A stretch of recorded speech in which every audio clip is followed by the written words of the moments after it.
Selamat pagi dan salam sejahtera. Hadirin sekalian yang terhormat, saya senang sekali dengan pertemuan ini dan berterima kasih buat kesempatan yang sangat baik ini.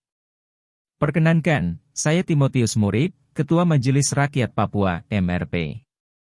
Majelis Rakyat Papua adalah lembaga representasi kultural orang asli Papua, yang diamanatkan oleh Undang-Undang Nomor 21 Tahun 2001 tentang Otonomi Khusus bagi Provinsi Papua, yang memiliki fokus utama untuk menyelamatkan orang asli Papua dan tanahnya. Dalam kesempatan ini, perkenankan saya menyampaikan dua pendapat kami tentang situasi hak asasi manusia dan pembangunan di Papua. Pada hari ini dalam perspektif kami sebagai Majelis Rakyat Papua. 1. Situasi hak asasi manusia. 59 tahun lalu, 1 Mei 1963, Indonesia mengambil alih Papua dari PBB. Sebelum itu, orang Papua berharap dapat hidup dengan bermartabat. Tapi sejak tanggal itu, kehidupan orang Papua telah ditandai oleh kekerasan dan pelanggaran HAM, marginalisasi dan diskriminasi. Akibatnya, orang Papua sangat kecewa dengan pemerintah Indonesia dan secara terus-menerus menyuarakan ketidaksetujuan mereka. Namun, pemerintah sering menggunakan penggunaan kekuatan berlebihan untuk membungkam protes-protes yang dibuat oleh orang Papua. Kejatuhan Presiden Soeharto membuahkan otonomi khusus untuk Papua. Dalam 20 tahun implementasi otonomi khusus Papua, penduduk Papua masih banyak yang hidup dalam ketakutan dan teror yang konstan. Hampir ratusan orang telah ditangkap, diinterogasi, diteror, disiksa, dan dibunuh oleh aparat keamanan negara di beberapa daerah di tanah Papua. Akhir-akhir ini kita mengetahui bersama situasi kemanusiaan dan pelanggaran HAM begitu meningkat khususnya di Kabupaten Intan Jaya, Kabupaten Puncak, Kabupaten Pegunungan Bintang dan Kabupaten Enduga. Pengungsian internal warga. Sejak tahun 2018 hingga November 2022, Majelis Rakyat Papua mencatat telah terjadi pengungsian internal warga asal beberapa kabupaten yang sedang mengalami konflik bersenjata antara TNI Polri dengan TPNP BOPM, seperti Distrik Kiwirok, Kabupaten Pegunungan Bintang, Kabupaten Enduga, Kabupaten Intan Jaya dan Kabupaten Puncak. Sangat terlihat jelas di sini bahwa budaya impunitas terpelihara dengan baik di tanah Papua. Situasi kekerasan hak asasi manusia terus terjadi. Terakhir beberapa bulan lalu terjadi mutilasi atau pembunuhan terhadap 4 warga sipil oleh aparat keamanan Indonesia di Kabupaten Mimika, Papua.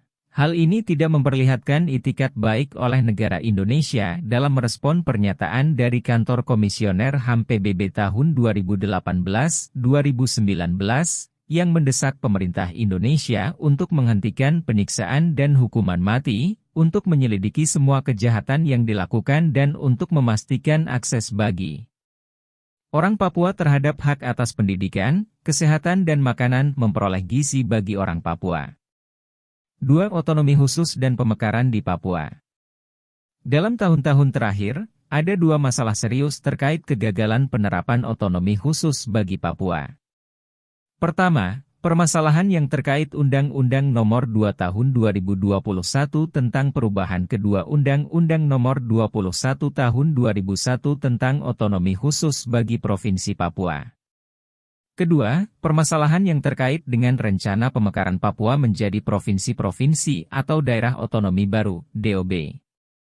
Untuk yang pertama, kami menyesalkan proses perubahan undang-undang yang tidak melalui usul dari rakyat Papua melalui MRP dan DPRP, sebagaimana diamanatkan oleh Pasal 77 Undang-Undang Otonomi Khusus. Substansinya pun banyak merugikan hak-hak orang asli Papua sehingga kami MRP Provinsi Papua dan Papua Barat telah mengajukan uji materi ke Mahkamah Konstitusi. Pasal 77 sangat penting agar terjadi konsultasi dan partisipasi yang bermakna dari rakyat Papua, sesuai amanat Bapak Presiden dalam rapat terbatas Kabinet pada tanggal 11 Maret 2020 yang mengajak semua pihak, termasuk orang asli Papua untuk mengevaluasi Undang-Undang Otonomi Khusus. Bahkan atas amanat Presiden itu, MRP lalu mengadakan kegiatan rapat dengar pendapat masyarakat di 28 kabupaten dan 1 kota yang tersebar di 5 wilayah adat. Sayangnya, atas kecurigaan tertentu, upaya ini dihambat. Jajaran aparat keamanan di Papua di bawah instruksi Kapolda dan Kabinda Papua melarang kegiatan rapat dengar pendapat yang merupakan kegiatan resmi lembaga MRP. Aparat menghalangi warga, membubarkan rapat, hingga menangkap dan memborgol beberapa staf kami seperti di Merauke. Akibatnya, MRP tidak dapat melakukan tugas dan wewenang yang diberikan oleh undang-undang, yaitu menyerap dan menyalurkan aspirasi rakyat orang asli Papua. Untuk masalah yang kedua, kami menyesalkan proses pembentukan DOB yang tidak melibatkan representasi rakyat Papua sesuai ketentuan pasal 76 Undang-Undang Otsus.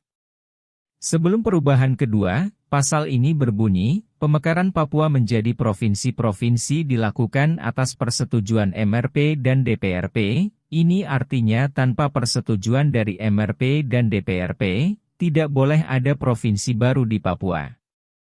Intinya, jika kebijakan pemekaran Papua menjadi provinsi-provinsi tidak lagi dilakukan atas persetujuan MRP, apakah itu selaras dengan spirit otonomi khusus? Pemerintah tentu dapat melakukan pemekaran provinsi, tetapi itu untuk wilayah-wilayah yang bukan berstatus otonomi khusus, melainkan otonomi daerah.